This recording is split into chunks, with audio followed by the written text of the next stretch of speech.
kita semua punya kewajiban moral untuk mempersiapkan generasi penerus sebagai pemimpin masa depan di berbagai profesi dan juga berbagai bidang, karena memang dibutuhkan sumber daya manusia yang unggul, yang diorkestrasi dengan baik dan pada akhirnya bisa menjawab tantangan-tantangan di abad ke-21.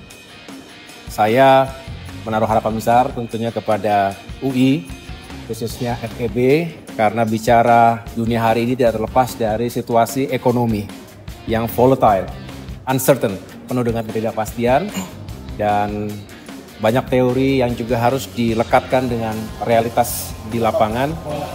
Dan pada akhirnya dengan memiliki wawasan yang luas, tidak berpikir sempit hanya ke dalam tapi juga luas keluar, kita bisa menghadirkan berbagai strategi dan kebijakan untuk mewujudkan Indonesia yang semakin maju dan sejahtera di masa depan. Pemerintah tidak mungkin sendirian. Pendekatan pentahelix yang sering kita dengar, bagaimana bersinergi dan berkolaborasi dengan kalangan kampus, dengan dunia usaha, dengan komunitas dan juga dengan media, saya rasa akan semakin relevan karena memang pendekatan satu sektor tidak cukup untuk menjawab tantangan yang begitu kompleks hari ini.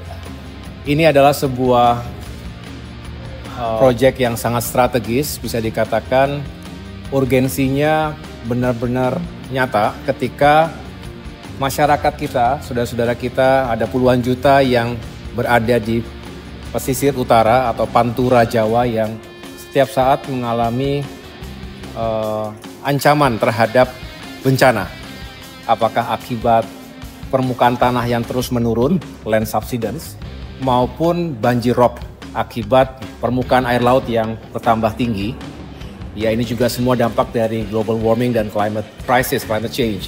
Nah, kita perlu mengambil langkah-langkah yang strategis untuk memproteksi masyarakat dan juga ingat banyak sekali kawasan industri strategis, kawasan ekonomi khusus yang juga harus kita lindungi. Jangan sampai terganggu, berdampak pada ekonomi secara signifikan, berpengaruh pada lapangan pekerjaan dan juga ekonomi masyarakat luas.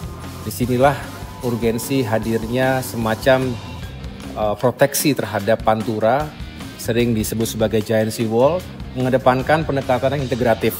Tidak hanya serba beton, tidak dibayangkan semuanya konkret, tetapi juga dikombinasikan dengan pendekatan atau solusi yang lebih alamiah, nature-based solution, termasuk menggunakan mangrove dan lain sebagainya. Ini akan terus kita kawal ke depan. Tentunya kami bersama-sama dari Kementerian Koordinator Bidang Infrastruktur dan Pembangunan Kewilayahan berkolaborasi erat dengan badan otorita yang baru yang sudah diresmikan, yaitu untuk pengelolaan khusus Pantura Jawa.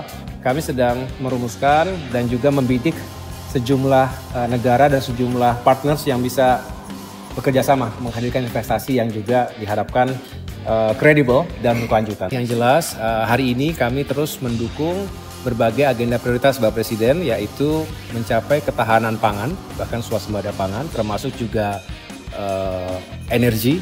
Oleh karena itu cukup banyak yang dialokasikan untuk perbaikan atau revitalisasi irigasi.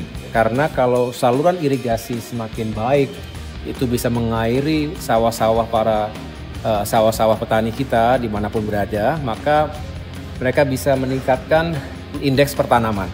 Kalau 2-3 kali bisa panen setiap tahunnya, artinya 2-3 kali mereka bisa mendapatkan kesejahteraan yang lebih baik. Begitu pula akan lebih baik untuk konsumen, untuk masyarakat kita. Selain itu, tentu kita juga memperbaiki jalan-jalan yang rusak di sana-sini. Ditambah kita juga memperkuat upaya meningkatkan sumber daya manusia melalui sekolah-sekolah rakyat dibangun di sana-sini. Kita berharap bisa mengurangi kemiskinan dan juga ketimpangan, termasuk hal-hal lain terkait dengan konektivitas. Perhubungan, baik darat, laut, udara, termasuk kereta api ini juga akan terus kita perkuat.